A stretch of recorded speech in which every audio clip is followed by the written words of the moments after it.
नमस्ते मुझा दोस्तों, अज इन अंजुमन में अज इन गॾजाणीअ में तव्हां सभिनी नाज़रीन जो तहे दिल सां सहयोग फाउंडेशन ऐं दूरदर्शन जे तरफ़ां स्वागत आहे। मुझा साईं, सतगुरुनि जहिड़ो शाह की न ॾिठोसीं काथे ई, न की पुछाई जात पात, न की पुछाई राह, करे मन अचाह सामी छॾियईं छन में। इहे असांजा सलोक आहिनि सामी साहिब जा। चैनराय लुंड, जंहिंखे असीं उते सिंध में भाई चैनराय सां असीं सुञाणंदा हुआसीं, ऐं अॼु उन्हनि जे कंट्रीब्यूशन अदबी दुनिया में जेको उन्हनि जो कंट्रीब्यूशन आहे, अॼु स्वामीअ जे नाले सां असीं उन्हनि खे सुञाणूं था। स्वामी साहिब सिंधी ॿोली ऐं अदब जो हिकु वेदांती शाइर हो। त्रिमूर्ति जेका असांजी शाह सचल स्वामीअ जी आहे, उन त्रिमूर्तीअ जी हिकु अहम कड़ी आहे। स्वामी साहिब जेका अदब ऐं सिंधी ॿोलीअ जूं ख़िज़मात कयूं आहिनि, या जेके हुन जा कलाम आहिनि, जेके हुन जूं शलोक आहिनि, उहे अॼु बि हुनखे हयात रखी वेठा आहिनि। ऐं मां भायां थो ईंदड़ वक़्त में सदियुनि ताईं संदसि इहे शेवाऊं जेके आहिनि अदब ऐं इज़त सां बयानु कयूं वेंदियूं। सिंधी समाज न पर पूरी दुनिया लाइ हुननि जो मिसाल आहे। मुंहिंजा दोस्तो, विरहाङे जो टाइम थियो, सिंधियुनि खे पंहिंजो अबाणो वतन छॾिणो पियो। उन वक़्तु ॿियनि वांगुरु स्वामीअ जे परिवार जा, स्वामीअ जे कुटुंब जा भाती बि सिंध छॾे हिंद पहुता। उहे संस्कार ऐं उहे पंहिंजो जेको आत्मविश्वास आहे, या उन सां गॾु लगन ऐं महिनत, उहे गुण खणी करे हू जॾहिं हिते पहुता ऐं पंहिंजो उन औरचाईअ सां हिकु ऊचो मुक़ाम क़ाइमु कयऊं। अॼु उन्हनि जो नूरे चशम स्वामीअ जे परिवार जो, उन नस्ल जो श्री के रमाणी साहिब असां सां गॾु आहे, जंहिंजो योगदान लीगल फील्ड सां गॾोगॾु टैक्सेशन ऐं प्रॉपर्टीज़ में, मां सम्झां थो उनजो वॾो योगदान आहे हिंदुस्तान जे उन इंडस्ट्री में। अॼु हू असां सां मौजूदु आहिनि। मां चाहींदुसि त असीं उन्हनि सां मुखामिलो कयूं, जेके न सिर्फ़ु टैक्सेशन या प्रॉपर्टी मैटर्स, पर उन सां गॾोगॾु हुननि जूं ख़िज़मात एतिरियूं आहिनि जो वक़्तु वक़्तु हिंदुस्तान जी सरकार जॾहिं का कानून में टैक्सेशन जे कमज़ोर कड़ी अचे थी, या उन में कुझु सुधारो करणु चाहिनि था, त हुननि जूं शेवाऊं हुननि वरितियूं आहिनि। घणनि ई मौक़नि ते हुननि खे घुरायो वियो आहे। इवन डिफेंस, जॾहिं असांजो मनमोहन सिंह जॾहिं हुया, उन्हनि बि उन्हनि सां मुलाक़ात कई ऐं पंहिंजूं सलाहूं उन्हनि खां वरितियूं। उन सां गॾु कानून जे दायरे में रहंदे आम इंसान कीअं टैक्स जो फ़ाइदो वठी सघे थो, जंहिंमें हुनखे आराम जी निंड अचे, उन जे ख़्याल खां बि हुननि केतिरा ई किताब कलम बंदि कया आहिनि। त अचो असीं उन्हनि खां उन ॻाल्हियुनि ते अॼु बहस मुज़ाक़ कयूं ऐं उन्हनि खां सम्झूं त हिंदुस्तान में टैक्सेशन सिस्टम जा प्रॉपर्टी वग़ैरह जो कीअं आहे, या स्वामी साहिब जी उन पीढ़ीअ खां वठी अॼु ताईं उन्हनि जो राह जेका आहे, सफ़र आहे, उन खां वाक़ुफ़ु थियूं। साईं मिस्टर रमाणी साहिब, किशन चंद रामानी, पर तव्हांखे के रामाणी जे नाले सां सुञातो वञे थो। तव्हांजो अॼु हिन अंजुमन में सिंधी सर्विस प्रोग्राम में हार्दिक स्वागत आहे। सभ खां पहिरीं, जीअं त तव्हां स्वामीअ जे उन नस्ल सां, उन ख़ानदान सां, उन परिवार सां वास्तो रखो था पिया, मां चाहींदुसि त असांजा दर्शक, असांजा नाज़रीन इहो ॼाणणु चाहींदा त स्वामीअ जे उन दौर खां उहे पीढ़ी दर पीढ़ी जेको कुझु तव्हांखे नॉलेज आहे, वक़्तु बराबरि घणो गुज़री वियो आहे, पर मूंखे ख़बर आहे तव्हां काफ़ी रिसर्च कई आहे उहो पंहिंजो फैमिली ट्री ठाहिण लाइ, त उन ते कुझु रोशनी विझंदा। सभ खां अॻु मां सहयोग फाउंडेशन तथा दूरदर्शन जो आभार व्यक्त कंदुसि। महिरबानी जो मूंखे तव्हां हिन लाइक़ु सम्झो आहे, जो हिते घुरायो आहे। मूंखे हिन ॻाल्हि जो फ़ख्रु आहे कि मां स्वामी चैनराय, भाई चैनराय लुंड जो डायरेक्ट वंशज आहियां। भाई चैनराय लुंड जेके 7वीं पीढ़ी में हुया, हुन खां पोइ हुननि जो पुटु नालो हुयो भाई घनश्याम दास, भाई जयराम दास, भाई चेतराम, रामचंद, खजानचंद जो पुटु मां आहियां। असां डायरेक्टली 7वीं पीढ़ीअ में। तव्हां 7वीं पीढ़ीअ में आहियो। 7 पीढ़ियुनि जी तव्हां वटि उहो फैमिली ट्री तव्हां वटि आहे, ऐं उहो तव्हां हिन किताब में जेको गीता अमृत आहे, उन में तव्हां बिल्कुलु छपियो आहे ऐं रिसर्च करे। मां तव्हांखे ॿुधाइणु चाहींदुसि त हीअ जेका रिसर्च आहे, हिननि जे पिता साहिब हिननि खे हिमथायो त असां स्वामीअ जे उन ख़ानदान सां वास्तो रखूं था पिया, ऐं इहा असांजे दुनिया खे ख़बर पवणु घुरिजे। हिननि हरिद्वार या ॿिया जेके तीर्थ स्थान आहिनि, उतां वञी करे उन्हनि पिंडनि सां मिलिया आहिनि, ऐं हथ अखरी जेके हिननि जे वॾनि जूं आहिनि उहे वरितियूं अथऊं, ऐं उन जे आधार ते हिकु ॿी बि नंढड़ी ॻाल्हि जेका आहे उहा ध्यान में आई आहे त असांजो स्वामी चैनराय जेके आहिनि उन जे लाइ लिखियो वञे थो त हू बचाराम जी औलाद आहे, पर तव्हां शायदि जी ॿियो कुझु चओ। मां हिन हरिद्वार मां दीपक शर्मा महाराज सां कॉन्टेक्ट कयो, हुते उन्हनि जूं वयूं ॾिठियूं। वयुनि में हटवाणकनि में उन्हनि जे लिखियल हुआ, जेके असांजा वॾा हुया सेठ घनश्याम दास, पूज घनश्याम दास, जेके स्वामी चैनराय जा पुटु हुयो, उन्हनि जे हथ अखरी, मंगणमल जे हथ अखरी मिली आहे। इहा मां सॼी ज़ेरॉक्स कॉपी sindhipoets.com नाले सां हिकिड़ी साइट में उन हिसाब सां नालो छा आहे हरिद्वार में विधो। हुन हिसाब सां स्वामी चैनराय जो पिता जो नालो हो दाताराम। हा, सिंधी जेके बि हटवाणकनि में सयूं कंदा आहिनि नॉर्मली ईअं ई कंदा आहिनि, चैनराय पूज दातारामानी। पर घणा ई माण्हू हुनखे सम्झण लॻा, असां बि ईअं सम्झंदा शायदि दातारामानी लिखंदा हुआसीं, पर सचमुच उनजे पिता जो नालो दाताराम हुयो। उन्हनि जे पिता जो नालो, उन्हनि जे ग्रैंडफादर जो नालो टेकचंद हुयो। इहो मूंखे हरिद्वार जे कागरनि मूजिबि मतिलबु साबित थिए थो पियो। ऐं जंहिंखे ॾिसणो हुजे, मां दर्शकनि खे चवंदुसि, जंहिंखे इहो ॻाल्हि कागर एविडेंस ॾिसणो हुजे, इहो सभु असांजी sindhipoets.com जी साइट ते हरिद्वार जा कागर लॻा पिया अथव। मां हुनजो हिंदी देवनागरीअ में लिखी करे साण साण ओरिजिनल ऐं सिंधीअ में लिखी करे हुन साइट ते विधो आहे। त हुन सां मतिलबु नालो जेको आहे क्लियर थिए थी त जेको लिखियो वियो आहे उहो उन में सुधारो करे सघिजे थो पियो। जेको सचाई आहे उहा दुनिया ते अचणु घुरिजे। स्वामी साहिब शायदि शिकारपुर जा हुया, त तव्हांजो इहो शिकारपुर खां सफ़र हिंदुस्तान ताईं कीअं थियो? स्वामी साहिब जो जेको पुटु आहे वॾा घनश्याम दास, स्वामी साहिब पाण बि वधीक हरिद्वार में रहंदा हुआ ऐं काफ़ी वक़्तु उन्हनि अमृतसर में गुज़ारियो। अमृतसर में गुज़ारियो, पर ही त संस्कृत वधीक ॼाणो हुआ, छोकी हरिद्वार में रहंदा हुया। ऐं लिपि जेकी उनजे स्वामी जे ओरिजिनल जेके श्लोक लिखिया हुया आहिनि उहो गुरमुखी लिपीअ में लिखिया आहिनि, छोकी अमृतसर में रही करे उनखे गुरमुखी चङी अची वई। पोइ उन्हनि जो अचु वञु शिकारपुर में ऐं अमृतसर में, हरिद्वार, अमृतसर, शिकारपुर टिनी जॻह ते रहंदो हो। पर उन्हनि जो जेको वॾो पुटु घनश्याम दास हुया, उन्हनि शिकारपुर छॾे करे अमृतसर हलिया विया, उते सेटल थिया। ऐं उन खां पोइ जंहिं महिल मुंहिंजो ॾाढो वरी 1935-38 जे आसपास मुंहिंजे ॾाढो अमृतसर में धंधो न पियो हले, त वापसि कराची आया। कराचीअ में रहिया ऐं कराचीअ में मुंहिंजे पिता जी शादी थी। मुंहिंजो जनम बि कराचीअ जो आहे, असां चइनि भाउनि जो जनम कराचीअ जो आहे। ऐं कराचीअ खां पोइ जीअं तव्हांखे ख़बर आहे विभाजन महिल देश। कराचीअ में उन वक़्तु तव्हांजे पिता साहिब जो कहिड़ो कारोबार हो? उते उनजो किराणे जो कमु हूंदो कराचीअ में बि, ऐं हिते अची करे बि मतिलबु भलावण जो कमु चइबो आहे, कमीशन एजेंट जंहिंखे सोपारियूं, लौंग, दालचीनी, तेल, क़िस्म क़िस्म इहे सभु ऑर्डर ईंदा हुया। इहे ऑर्डर मोकिलींदा हुआ त कमीशन पंहिंजो वठंदा हुआ, भलावण जो कमु या कमीशन एजेंट। पोइ साॻियो ई कमु हिंदुस्तान में अची करे बि उन्हनि शुरू कयो। हिंदुस्तान कॾहिं कहिड़े साल में? असां उन महिल 1947 में जंहिं महिल आज़ादी मिली, लॻभॻि उन टाइम ते हिते तव्हांजो जनम उते थियो? मुंहिंजो जनम 1941 में थियो। कुझु सांभर आहे उन वक़्त जे जेके दंगा फसद थिया? तमामु थोरो, शायदि कंहिं स्कूल में वेंदो हुउसि, हुते थोरी घणी सिंधी अरेबिक सिखियुसि। वरी असां हिते आयासीं त हिते हिंदी स्कूल में असांजे पिता जो जंहिं महिल पढ़ंदा अख़बार, उन्हनि चयो असां अख़बार में ईअं पढ़ंदासीं कि हिंदुस्तान में सॼो राष्ट्रीय कामकाज, सॼो जेको थींदोसि कमु, उहो हिंदी में थींदो, राष्ट्रपति भाषा हिंदी भाषा। त उन्हनि चयो असां तव्हां लाइ सुठो ईअं थींदो जो तव्हां हिंदी स्कूल में पढ़ो। पर तव्हांखे फील नथो थिए त तव्हां उन वक़्तु अरबी सिंधी न सिखिया त उन मां कुझु नुक़सानु थियो? सिखूं आहे त फ़ाइदो ज़रूरी वधीक थिए आहे, पर हरूभरू अहिड़ो नुक़सानु न थींदो, छोकी तीअं हिंदीअ में तमामु मूंखे सुठो, असांजी जे ॿोली जीअरी न आहे त शायदि असांखे अॻियां हली तमामु ज़रूरी आहे। मां सम्झंदो आहियां सिंधी ॿोली सिखणु खपे।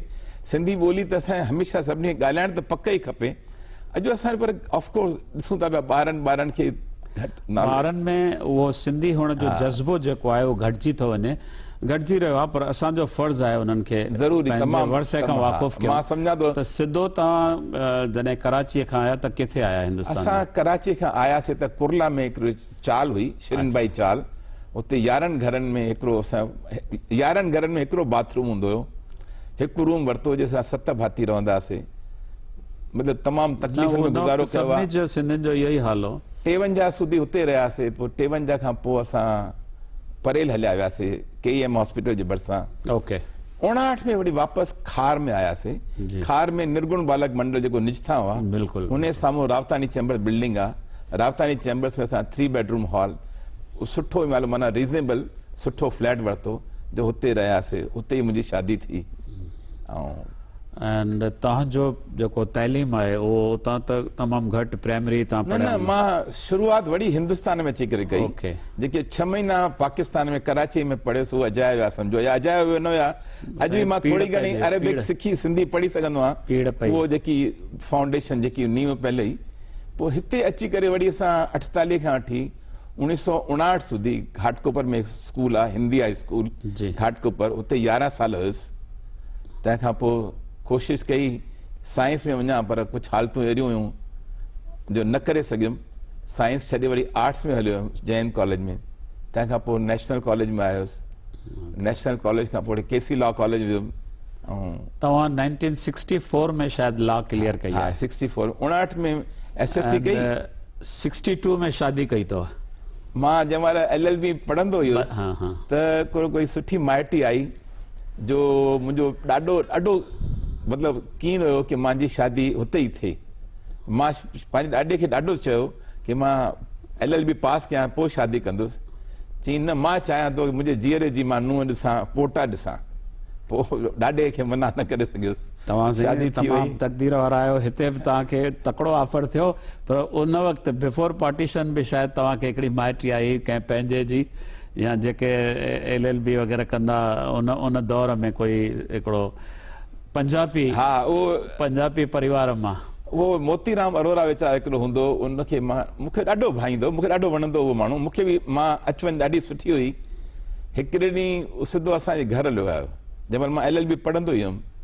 त अची करे मुंहिंजे पिता खे चयईं, मूंखे तव्हांजो पुटु ॾाढो वणंदो आहे, मां चाहियां थो मुंहिंजी धीअ।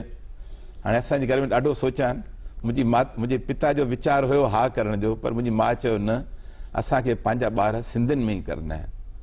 वञी ॾाढा सुठा माण्हू तव्हांजे अमड़ जो इहो तमामु सही डिसीजन हुयो त पंहिंजे। मां अॼु तव्हांखे ॿुधाईंदुसि, असां 6 भाउर आहियूं, 6 जी शादी सिंधियुनि में थी आहे। 6 जी शादी। त तव्हां LLB करण खां पोइ उन दौर में शायदि हिंदी में हिंदी साहित्य रत्न, उहो मां स्कूल में साहित्य रत्न कई। अच्छा। 1957 में। ऐं हिंदी हिकु बुक बि तव्हांजो गीता अमृत जे नाले सां लिखियलु आहे। उहो मां 1956 में जंहिं महिल स्कूल में पढ़ंदो हुउसि त मूंखे हिंदी जो ॾाढो शौक़ु हुयो। ऐं एतिरो शौक़ु हुयो जो छंछरु आर्तवार मां हिंदी क्लासिस वञी करे सेखारींदो हुउसि। 16 साल जी उमिरि? हा, 16 साल में। मूंखां जेके विद्यार्थी हूंदा, के मूंखां वॾा हूंदा, पर मूंखे शौक़ु ॾाढो हिंदी पढ़ण जो, पढ़ाइण जो बि। ऐं परिचय, कोविद प्रवेश पर इहे क्लासिस हूंदियूं राष्ट्र भाषा प्रचार समिति वर्धा जूं, जिनमें मां सिंधी सेखारींदो हुउसि, हिंदी सेखारींदो हुउसि। सॉरी। त तव्हांजा जेके ॿार आहिनि उहे तव्हांजी औलाद हिन वक़्तु छा करे? मुंहिंजा 2 पुट आहिनि, जी। ॿई लॉ ग्रेजुएट आहिनि। ओके। ऐं हिकिड़ो जेको नंढो पुटु आहे उहो मूंसां कठो प्रैक्टिस कंदो आहे। उहो इनकम टैक्स संभालींदो आहे, मां प्रॉपर्टी संभालींदो आहियां।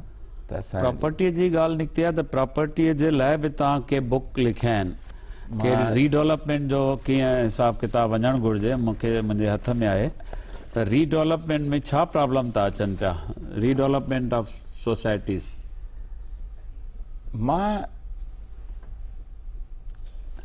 1991 में Maharashtra government development controls regulation change कया जी। उन मुजिब TDR गवर्नमेंट अलाउ कई महाराष्ट्र में। हाणे TDR खां पोइ नयूं झूनियूं बिल्डिंगूं माण्हू डिमॉलिश करे नयूं ठाहिण लॻा।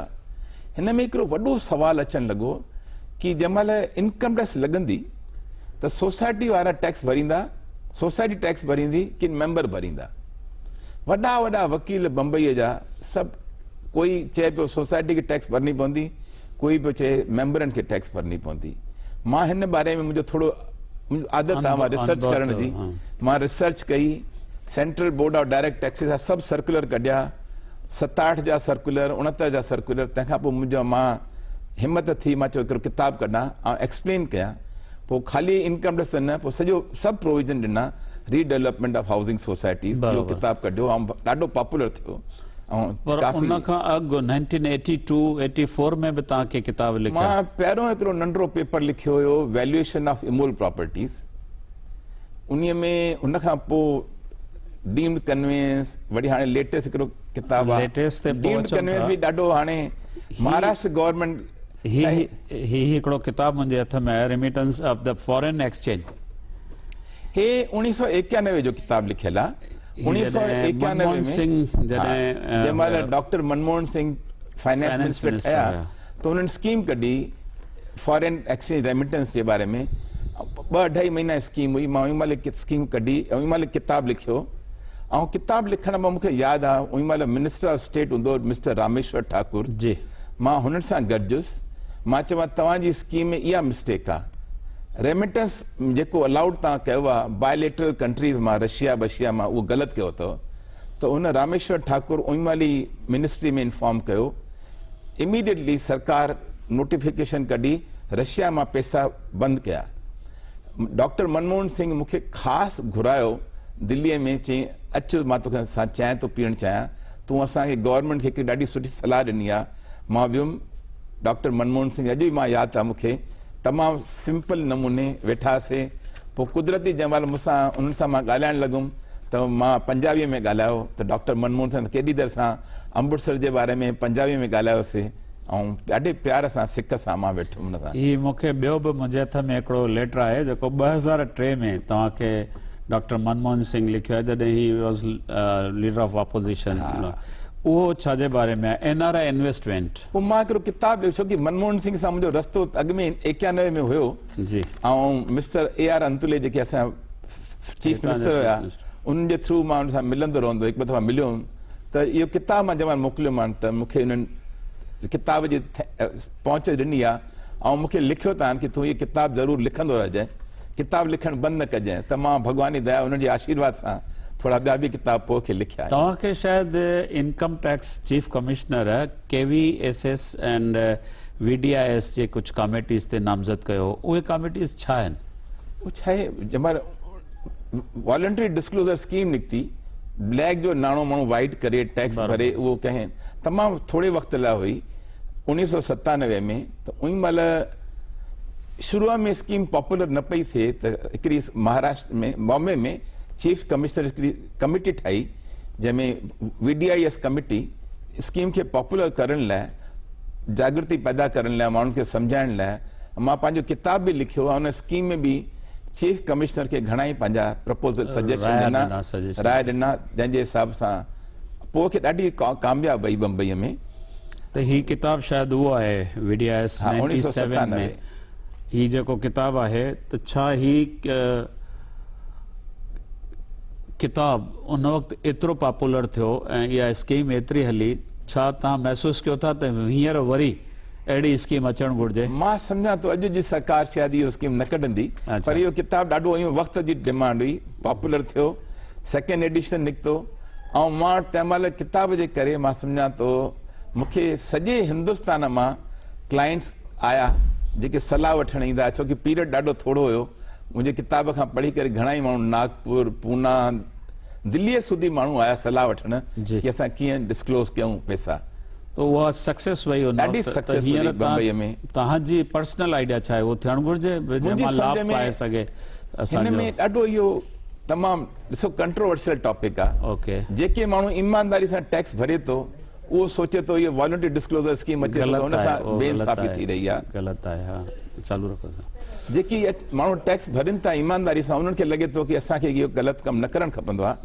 ऐं जेके जिन वटि प्रैक्टिकल चवनि था माण्हू व्यू वठिजे कि जिन वटि ब्लैक जो पैसो हुजे, नाणो हुजे, उहा स्कीम ईंदी त हुन में सॼो पैसा कन्वर्ट थी वेंदा, बेइंसाफ़ी थी थिए। सरकार प्रॉपर नमूने टैक्स मूंखे नथो लॻे अॼु जी सरकार असां इहा वॉलंटरी डिस्क्लोजर स्कीम ॿीहर आनींदी। ही फॉरेन एक्सचेंज जो जेको आहे इहो किताब बि तव्हांजो असांजे विच में आहे, इन बारे में थोरी असांखे रोशनी विझंदा त ही छा आहे फॉरेन एक्सचेंज जो, कहिड़ो फ़ाइदो थी सघे थो? जेके असांजे NRI ॿार रहनि था उहे पंहिंजा पैसा हिते कीअं खणी अचनि? ये फॉरेन एक्सचेंज मैनेजमेंट मैनुअल निकितल आहे, उन मूजिबि हिकु कहिड़ो कहिड़ो क़दम कीअं खणिजे, कहिड़ी परमिशन मिलंदी, कंहिंजी कहिड़े ऑटोमेटिक अप्रूवल खपंदी आहे, कहिड़ी मतिलबु रिज़र्व बैंक जी परमिशन खपे, उहो सभु ॻाल्हियूं मैनुअल में लिखियल आहिनि। ऐं साॻियो ई असां इहो किताबु जेको ॿियो हिकिड़ो कढियो NRI गाइड, हीअ बि मुंहिंजे हथ में आहे, NRI गाइड जेका आहे इहा बि मुंहिंजे हथ में आहे। हीअ शायदि तव्हांजो ऐं तव्हांजे के सुनील जो गॾियल लिखियल आहे। ऐं हिकिड़ो मिस्टर NC जैन बि हुयो। अच्छा, उहे बि हिन में गॾु आहिनि। ऐं जंहिंमें उहे चीफ कमिश्नर ऑफ बम्बई, ॾाढो क़ाबिल माण्हू आहे, हुन बि असां इहो साथ ॾिनो आहे हिन किताब लिखण में। ओके।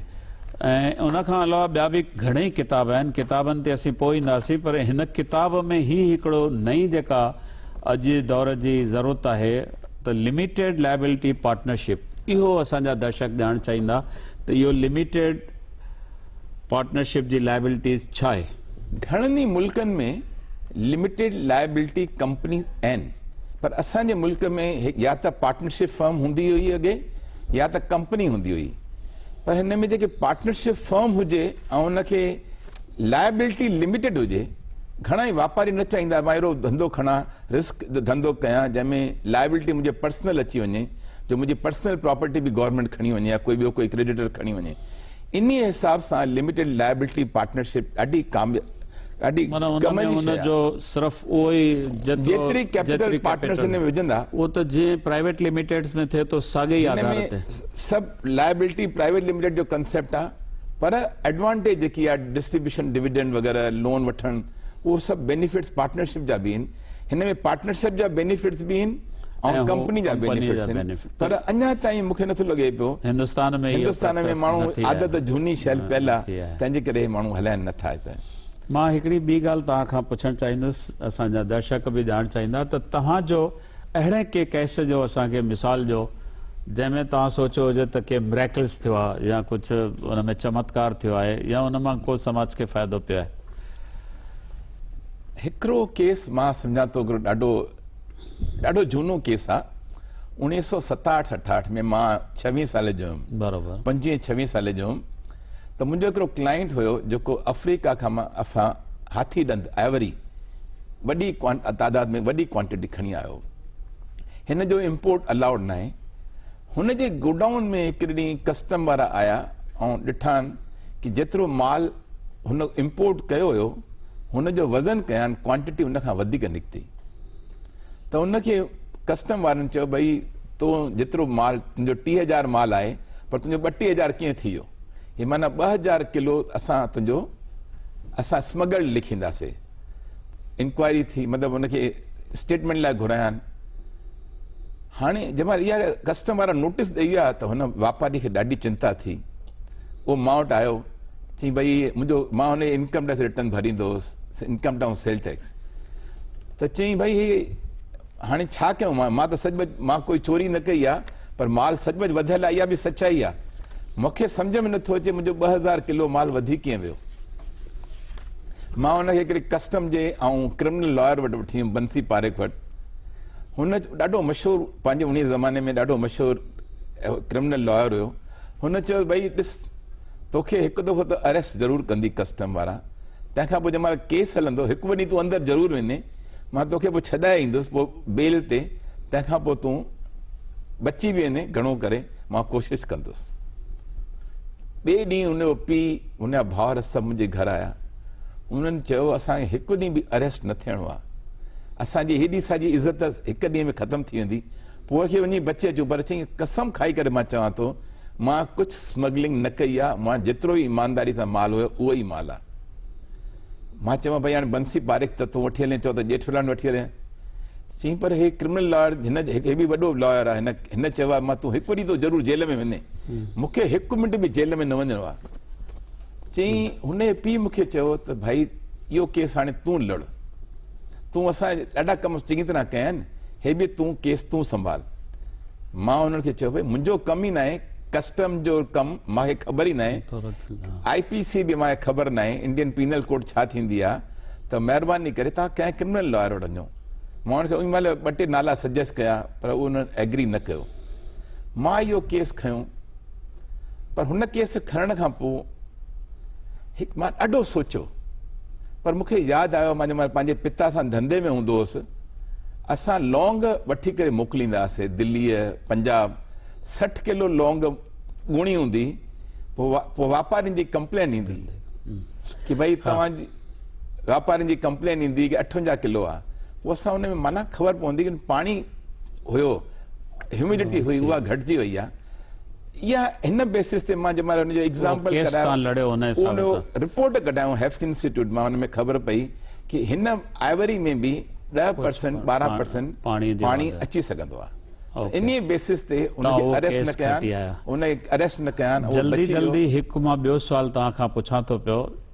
असां शाह सचल सामीअ जा वारिस आहियूं, उन्हनि जी नस्ल सां वास्तो आहे, उन्हनि जे ख़ानदाननि सां सिंध सां असांजो तालुक़ु रहियो, त तव्हां ॿुधाईंदा त असां शाह सचल सामीअ जे औलाद अॼु सिंधी कहिड़े मुक़ाम ते आहिनि? छा सिंधी ॿोलीअ सां मोहबत अथनि? सिंधी कल्चर, सिंधी तहज़ीब, संस्कृतीअ सां उन्हनि जी केतिरी मोहबत आहे? इहो असांखे हिकिड़ो तव्हां पैगाम ॿुधायो असांजे दर्शकनि खे। ॾिसो, जंहिं महिल असां अॼु जी ॻाल्हि असां भुली वञूं, असां यादि कयूं 1947 में छा थियो। चङा भला शाहूकार हिते ओचिते हिंदुस्तान में बिना पैसे पहुनि था। जेको माण्हू जंहिंखे रोटी न मिलंदी हुजे उहो ॿियो की ॻाल्हि न सोचे सघंदो आहे। सडन जेको ओचिते इहो अची करे असांजो सॼो घर छॾे, धंधो छॾे, वापारी सभु हिते आया, उन्हनि लाइ पंहिंजो जीअण वधीक इम्पोर्टेंट हो, पंहिंजी रोजगार हुन में हू पंहिंजो बाक़ी सभु ॻाल्हियूं विसारे हाणे सेटल थी चुका आहिनि। हाणे मां सम्झां थो असां सभु सेटल थी विया आहियूं। हींअर असांखे पंहिंजे ॿारनि खे त बदकिस्मतीअ सां सिंधी सॼे दुनिया में पहुची विया आहिनि, हिक कंहिं बि टुकर में न आहिनि। असां सभु सिंधी, कोई बम्बई में आहे, कोई राजस्थान में आहे, कोई बंगाल में आहे, वाह उते बिल्कुलु बिल्कुलु अलास्का में बि हूंदो, अमेरिका में हूंदो, कोई अहिड़ो सही। इन करे जो कोई मुल्क न आहे। इन करे इन कहावत खे चेंज कयो वियो आहे त जेको सिज अॻु में अंग्रेज़नि जे मथां न पियो लथो, अॼु असां सिंधियुनि जे मथां नथो लहे। वक़्त जी पाबंदी आहे। मां अॼु जो ही हिते गॾिजाणी ख़तमु कयूं था, वरी मिलंदासीं। धन्यवाद, महिरबानी।